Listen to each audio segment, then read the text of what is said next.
Okay, non veg comedy movies अशा टॉपिकच्या सिनेमांवरती मी जास्त तर रिव्ह्यू करायला टाळतो.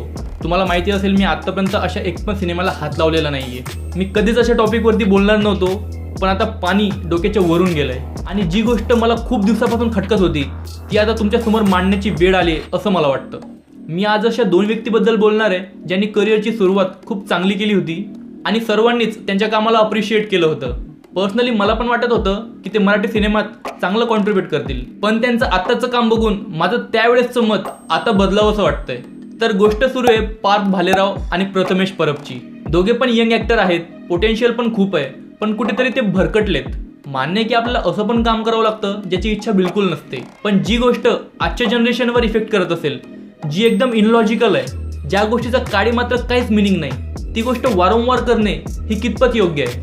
पार्थ भालेराव हा तोच मुलगा आहे ज्याने आपल्या करिअरच्या सुरुवातीच्या काळात किल्ला सारख्या मास्टरपीस सिनेमामध्ये काम केलं होतं. त्या सिनेमाला नॅशनल अवॉर्ड पण मिळाला होता आणि भूतनाथ रिटर्नमध्ये महानायक अमिताभ बच्चन सोबत पण त्याने काम केलं होतं आणि त्यातल्या भूमिकेसाठी स्पेशल ज्युरीचा नॅशनल अवॉर्ड पण त्याला मिळाला होता. त्याने आपल्या करिअरची सुरुवात अशा अचिव्हमेंटने केली तर तो व्यक्ती आता कुठे असायला हवा होता, पण तो ॲक्च्युअलमध्ये करतोय काय?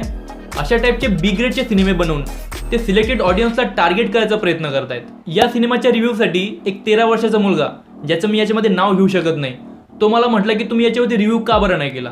आता त्याला मी काय सांगू सांगा. आपली येणारी पिढी कुठल्या कुठे भरकटत चालली आहे याचा अंदाजा सुद्धा नाही या व्यक्तींना. चला भाऊ, बॉईजपर्यंत ठीक होतं, पण त्याच गोष्टी एक्स्ट्रीम लेवलवरती पुन्हा पुन्हा रिपीट करणं हे कितपत योग्य आहे? ते सिनेमे बघायला पण कुणी जात नाही, कधी आला कधी गेला काही कळत सुद्धा नाही, तरी सुद्धा हा कचरा जमा केला जातोय. आणि प्रथमेश परबबद्दल बोलायचं झालं तर त्याने बालक पालकपासून सुरुवात केली होती आणि त्याचं काम मला पर्सनली खूप आवडलं होतं. त्यानंतर त्याला रवी जाधव सारख्या टॅलेंटेड डायरेक्टर सोबत काम करायला मिळालं. टाइमपास हा त्यावेळेचा खूप मोठा ब्लॉकबस्टर हिट झाला होता. त्यावेळेस असं वाटत होतं की हा मुलगा पुढे जाऊन काहीतरी मोठं करणार. 2015 मध्ये त्याचा उर्फी नावाने एक मूवी आला होता, त्यात उपेंद्र लिमये पण होते आणि प्रथमेशने त्याच्या अगोदरच्या सिनेमांपेक्षा याच्यामध्ये थोडीशी वेगळी भूमिका केली होती. त्यावेळेस मला असं वाटलं होतं की फक्त कॉमेडीच नाही तर सिरियस रोल सुद्धा तो खूप चांगल्या प्रकारे करू शकतो. त्यानंतर त्याने 2-3 सिनेमांमध्ये सपोर्टिंग ॲक्टर म्हणून काम केलं होतं, पण त्याचा रोल चांगला होता. मग आला टकाटक आणि त्यानंतर सेम तीच नॉनव्हेज कॉमेडी, तोच पांचटपणा. जर त्याचा टाइमपास 3 जर सोडला तर टकाटक पासून तर आतापर्यंत त्याचे जेवढे पण सिनेमे आले सर्व बी ग्रेडचे होते. दोघांमध्ये पोटेन्शियल खूप आहे आणि ते चांगले रोल पण करू शकतात हे त्याने सुरुवातीच्या काळामध्ये चांगल्या प्रकारे दाखवून दिलंय. पण आता ते ज्या टाईपचे सिनेमे निवडत आहेत किंवा त्यांची इमेजेस अशी बनली आहे की त्यांना अशा टाईपच्या सिनेमांमध्ये निवडलं जात आहे. पण पर्सनली मला असं वाटतं की कुठलाही कास्टिंग डायरेक्टर किंवा प्रोडक्शन हाऊस त्यांना असे सिनेमे निवडायला भाग पाडू शकत नाही. ते तसे मूवीज करतायत म्हणून त्यांना तसे रोल दिले जात आहेत आणि पैसा कमवणं ही प्रायमरी नीड आहे, त्याच्यामुळे तो पण एक फॅक्टर असू शकतो. या सर्वांमध्ये खूप सारी लोक इन्व्हॉल्व आहेत, पण ही 2 लोक समोर दिसत आहेत ना, त्याच्यामुळे त्यांचं नाव पुढे आलंय. आता तुम्हाला ताजं उदाहरण देतो तेजस्विनी पंडितचं, जी नुकतीच प्रोड्युसर पण बनली.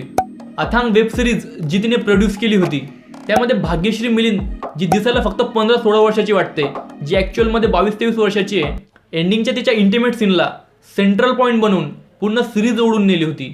आणि आता अभिनय बेर्डे पण या टोळीमध्ये सामील झालाय. त्याचं करिअर आत्ता पुढे सुरू झालंय. ॲक्च्युअली त्याचा एकच सिनेमा आला होता जो हिट झालता, पण तो एकदम सर्व ग्रुप टाईपमध्ये होता. अशा टाईपचे मूवीज वेब सिरीज प्रोड्यूस करून तेजस्विनी पंडित मराठी सिनेमाची एकता कपूर बनण्याच्या मार्गावरती आहे. त्यांच्या ट्रेलर व्हिडिओच्या कमेंट बॉक्समध्ये लोक एवढं काय काय बोलून जातात ना की त्याची हद्द नाही आहे. वेल, जो पण तुम्ही भापट पसारा मांडलाय ना त्याची किंमत तुम्हालाच मोजावी लागणार, कारण आता लोक विटाळून गेले या सर्वांपासून. त्यांना वेगळं काहीतरी युनिक पाहिजे. डबल मिनिंग पांचट जोक्समध्ये काय युनिकनेस असणार? हे जर असं सुरू राहिलं तर एक दिवस असा येईल जेव्हा यूट्यूबवरती अशा मूवीजचे ट्रेलरचे थंबनेल दिसतील ना तर लोक स्क्रोल करून पुढे चालले जातील, पण तो ट्रेलर सुद्धा वळून बघणार नाहीत. बस शेवटी मी एवढं सांगू इच्छितो की कुठल्याही गोष्टीचा पाया हा भरभक्कम असायला हवा. जर तुम्ही अश्लीलतेच्या बळावर मोठी इमारत बांधण्याचं स्वप्न बघत असाल तर उद्या चालून बायकॉट मराठी सिनेमा हा ट्रेंड बघायला सुद्धा वेळ लागणार नाही. बाकी तुमचे काय विचार आहेत या विषयावरती हे मला कमेंट करून नक्की सांगा. माझ्यासोबत पर्सनल कनेक्शन बनवायचं असेल तर मला इंस्टाग्रामवरती DM करा. भेटूया आपण लवकरच. जय हिंद, वंदे मातरम.